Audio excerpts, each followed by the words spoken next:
അതുപോലെ തന്നെ കാലിക്കറ്റ് സർവകലാശാല ഡി-സോൺ കലോത്സവത്തിലും സംഘർഷമുണ്ടായി. ഇതുമായി ബന്ധപ്പെട്ട് 10 SFI പ്രവർത്തകർക്കെതിരെ പോലീസ് കേസും എടുത്തിട്ടുണ്ട്.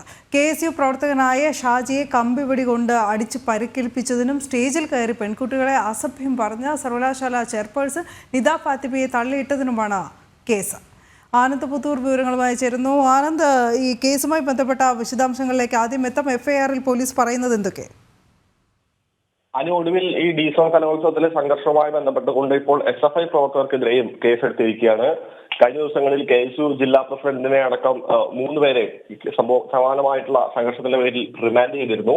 പക്ഷെ ആ ഘട്ടത്തിലൊന്നും SFI പ്രവർത്തകർക്കെതിരെ കേസെടുക്കാൻ പോലീസ് തയ്യാറായിരുന്നില്ല. എന്നാലും ഇപ്പോൾ കേസെടുത്തിരിക്കുകയാണ്. KSU നേതാവ് ഷാജിയുടെ പരാതിയിലാണ് നടപടിയെടുത്തിട്ടുള്ളത്.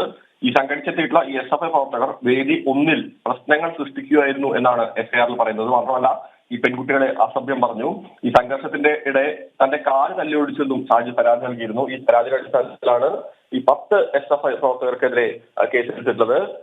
എന്തായാലും നേരത്തെ സൂചിപ്പിച്ച പോലെ തന്നെ ഈ കേസുമായി ബന്ധപ്പെട്ടുകൊണ്ട് 3 KSU പ്രവർത്തകർ റിമാൻഡിലാണ്. ഇനി കൂടുതൽ ആളുകളുടെ പേരിൽ കേസെടുക്കുമെന്നാണ് അറിയാൻ സാധിക്കുന്നത്.